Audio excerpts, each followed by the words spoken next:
ఒక కుటుంబ వ్యవస్థలో ఆమె ఎలా జీవించిందో అర్థం చేసుకోవాలి. చాలామంది ఏం చేస్తారంటే వారి యొక్క కుమార్తెలకు వివాహం కానప్పుడు ట్రైనింగ్ ఇస్తారన్నమాట. అమ్మ నువ్వు వెళ్ళిన తర్వాత నీ భర్తతో జాగ్రత్తగా ఉండని చెప్పరు, బైబిల్ విషయాలు చెప్పరు, కొన్ని ట్రిక్లు చెప్తుంటారు. ఆయన కనుక నీ మాటని పోతే ఆ రోజు నువ్వు మంచం ఎక్కి అని చెప్తారు. మంచమా నిన్ను పాడెక్కిస్తాడు తర్వాత దాన్ని తర్వాత నేను పాడెక్కిస్తారు. నీకు సరిగ్గా నీ భర్త సరిగ్గా లేకపోతే నాకు వెంటనే ఫోన్ చేసేయి అంటాడు. అలా అందండి ఇక్కడ రూత్ కానీ కందని రూత్ యొక్క తల్లిదండ్రులు కానీ ఎవరైనా మనం ఇక్కడ ట్రైనింగ్ ఇస్తుంటాం. అంటే మనం అంటే నేను మిమ్మల్ని గురించి కాదు, సాధారణంగా చెప్తున్నాం. వివాహం వెళ్ళడం ఏం చేస్తారు, బాగా నీ గుప్పుట్లో ఉంచుకో కదండి, నీ కొంగును కట్టేసుకో, నీ చీర కట్టేసుకో కదండి, నీ చెంగు కట్టుకో అని చెప్తుంటారు. ఏంటి కట్టుకునేది? నీ చెప్పిన మాట వినాలి. నీ చెప్పిన మాట ఏంటి?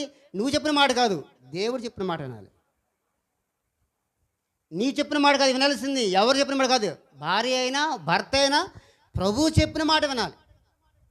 ప్రభు చెప్పిన మాట వినాలి కదండి.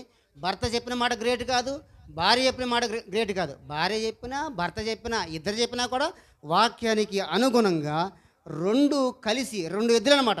ఈ జీవన సంసారంలో ఈ రెండు ఎద్దులు ఎవరంటే ఒకటి భార్య అనే ఎద్దు, భర్త అనే ఎద్దు. ఈ ఎద్దులు మొద్దులు అవుతే బండి అక్కడే ఆగిపోద్ది. సంసారం అనేటువంటి బండి లాగాలంటే ఎవరు చెప్పండి? రెండు ఎద్దులు ఉన్నాయి. ఆ రెండు ఎద్దుల సూచిక ఎవరు చెప్పండి? ఒకవైపు భార్య, ఒకవైపు భర్త. ఆ బండిని ఇద్దరు సమాంతరంగా లాగాలి. అందులో ఎవరు ఎక్కువ ఎవరు తక్కువ కాదు. కానీ మనం ఏం చేస్తాం? ఒకవేళ పురుషుడు అనుకో, నువ్వు పురుషుడు రా కదండి, నీకు తక్కువేంటి, నీ భార్య స్థానం కూర్చోబెట్టు, నుంచోబెట్టు, స్టాండప్ సిటప్ చేయి. ఇది ఏమైనా స్కూలా? స్టాండప్ సిటప్ చేయడానికి పిల్లల కూర్చోండి లేచండి. ఇది స్కూల్ కాదు, ఇది జీవితం కదండి. జీవితానికి స్కూల్కి తేడా తెలియకుండా మన క్రైస్తవ కుటుంబాల్లో జరుగుతుంది. అందుకు చెప్తున్నా, క్రైస్తవ కుటుంబాలు అలా ఉండమని చెప్పలేదు.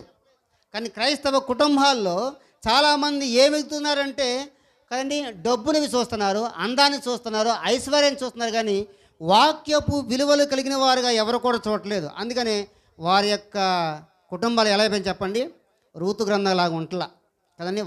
వారి యొక్క జీవితాలు అయోమయం దేవాలయంగా ఉంటుంది. కానీ ఇక్కడ ఈ స్త్రీ లేకపోతే ఈ కోడలు చెప్పినటువంటి విషయం ఏంటంటే, అమ్మా అంటే అత్తగారు సరే నీవు ఎక్కడికి వెళ్తే నేను అక్కడికి వచ్చేస్తాను కదండి, నువ్వు ఏం తింటే నేను అదే తింటాను, నువ్వేది చేస్తే అదే చేస్తాను, నీ మరణం ఎక్కడ ఉంటుందో నా మరణం కూడా అక్కడే ఉంటుంది. ఇంకా చూద్దామా ఒకసారి 18 చూద్దాం.